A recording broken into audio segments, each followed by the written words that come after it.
à la commission locale de l'eau dont on a beaucoup parlé ce soir, à qui j'avais envie de céder la parole depuis tout à l'heure. Monsieur le Président, c'est à vous pour terminer. Ça sera finalement le dernier mot aussi de la soirée, compte tenu de l'horaire avancé de 22 heures qui nous amène à quitter la salle. Je vais me présenter parce que ma remarque va rejaillir sur plusieurs compétences qui m'a été donnée. D'abord, je suis le maire de Saint-Victor. Vous avez compris qu'on est forcément impacté. Par délégation à Montluçon Communauté, je m'occupe de l'eau potable, de l'eau usée, assainissement collectif et assainissement individuel, de l'eau industrielle, de l'eau pluviale. Et je suis représentant à Le Pelloir et je suis président de la commission locale de l'eau du Sage-Cheramont. Vous voyez, ça fait quand même...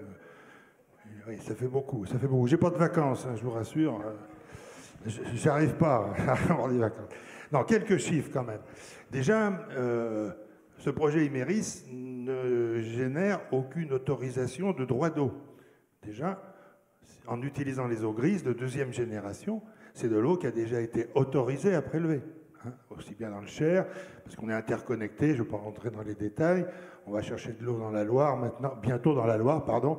Aujourd'hui, dans l'Allier et dans l'Arnon avec la connexion avec les syndicats divers. Donc, ce n'est pas de l'eau que l'on va prélever de manière excédentaire.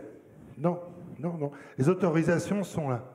Après, le retour, l'utilisation, c'est 600 000 m3. OK, nous, on en ressort 6 millions de mètres cubes. La station d'épuration rejette 6 millions de mètres cubes. Donc, vous voyez, les chiffres ont été donnés.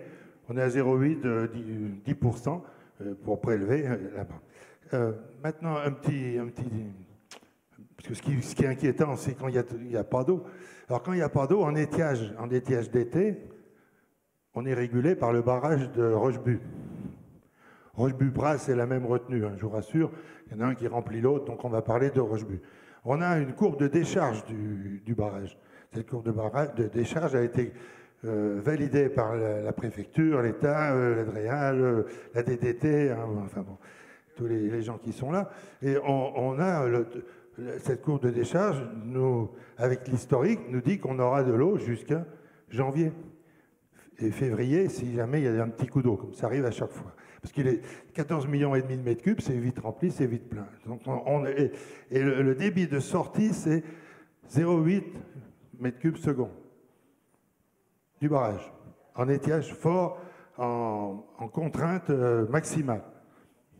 Et comme on a dit, comme vous pouviez stocker de l'eau en période où elle est prolifique, il n'y a pas de souci de ce côté-là. Donc, et on rejetterait en bout, on rejetterait que 3% dans la rivière. Donc il y a vraiment, au niveau de l'eau, mon avis, pas de souci majeur, aussi bien en prélèvement, puisqu'ils sont déjà autorisés. Après, il faut les autorisations pour les utiliser. Et en rejet, puis ça ne représente que 3%. Voilà.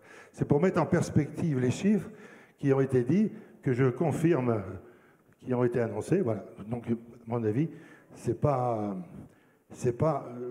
problématique, au contraire, parce que ces eaux grises sont quand même mieux réutilisées. Et comme l'a dit le Président, on a aussi, avec l'eau industrielle, l'objectif de réaliser des structures, des infrastructures pour pouvoir distribuer de l'eau industrielle à d'autres endroits. Ne serait-ce que les protections incendies, les arrosages des terrains de foot et de rugby. Le rugby, c'est cher à mon cœur. Et quoi, je suis trop long. Bon, d'accord. Voilà, c'était juste pour répondre à vos inquiétudes. Et il y a des commissions locales de l'eau. Vous pouvez nous interroger quand vous voulez. Alors,